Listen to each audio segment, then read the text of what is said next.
श्राद्धों का दौर चल रहा था, क्यों ना कोई बात श्राद्धों पे कर ली जाए कि श्राद्ध क्यों मनाया जाता है। श्राद्ध के पीछे सबसे बड़ा कंसेप्ट आत्मा का है। लोगों का ये मानना है कि इनके पितरों की जो आत्माएं हैं वो बेसिकली परलोक में रहती हैं या पितृ लोक में रहती हैं, जहाँ पे आपको आत्माओं की संतुष्टि के लिए हर साल श्राद्ध करना पड़ता है।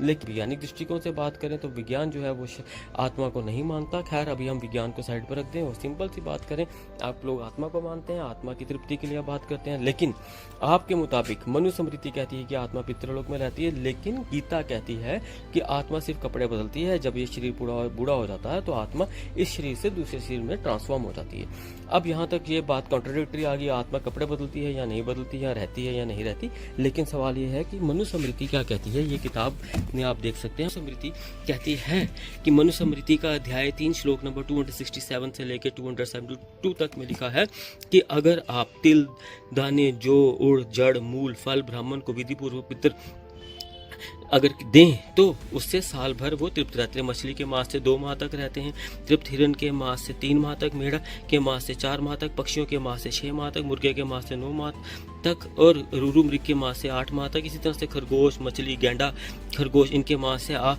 11 माह तक। और भी कई इसमें प्रजातियां बताई गई हैं जिनके वो लंबे समय तक, अनंत काल तक तृप्त रह सकते। तो भाई साहब बात यहाँ पे सिंपल सी है, अगर आपने तृप्ति की बात करनी है तो इन ग्रंथों के हिसाब से आप लोग जो है वो श्राद्ध मनाएं।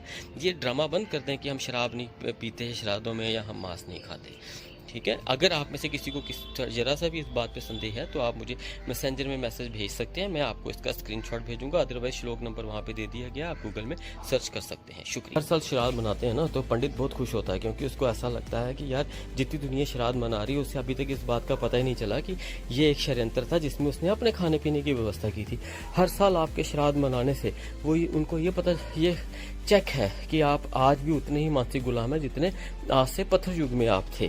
यहाँ पर चारवाक की बहुत शानदार से कई श्लोक आ जाते हैं जिसमें चारवाक कहता है कि अगर धरती पे खाना खाने से स्वर्ग लोक में आपके पितृ जो है वो तृप्त हो जाते हैं, तो आपके घर आया मेहमान अगर फर्स्ट फ्लोर पर रह रहा है तो नीचे अगर आपकी माताजी खाना बुला रही है तो वही मंत्र से वो जो है फर्स्ट फ्लोर तक में बैठे आपके घर के अंदर जो मेहमान है उसे तृप्त क्यों नहीं कर सकते। हमारे घर से जो लोग राहगीर, जो मुसाफिर, जो कहीं ना कहीं किसी न किसी काम के लिए जा रहे हैं, तो वही श्लोक पढ़ के माँ चूल्हे में जब खाना बना रही हो तो वही श्लोक पढ़ा जाए तो वो राह में ही हमारे घर के जो यार दोस्त जितने भी हैं जो कहीं ना कहीं किसी विषय या काम से गए हैं तो उनको तृप्ति मिल जानी चाहिए।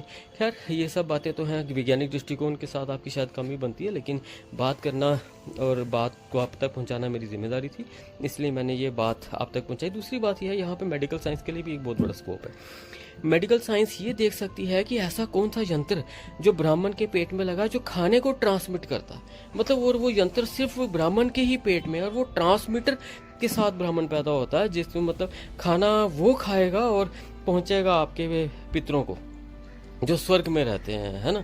ये ट्रांसमिशन जो है, मतलब अगर मेरे पिताजी जो हैं वो आज नहीं रहे हैं तो अगर मैं उनका श्राद्ध करता हूँ तो वो मेरे खाना खाने से तृप्त नहीं होंगे, वो किसी अन्य आदमी को खाना खिलाऊंगा मैं, अगर वो वहाँ से वो खाना ट्रांसमिट होगा तो तृप्त होगा। यार ये बड़ी मजाक की बात है या अजीब सी बात है। तो ये मेडिकल साइंस के लिए भी एक विषय है रिसर्च करने का। खैर मैं अपनी बात को आप तक पहुँचाना चाहता था श्राद्धों के बारे में। अगर आपको अच्छी लगी हो तो मैसेज कीजिएगा, नहीं अच्छी लगी तो इट्स ओके। Thank you.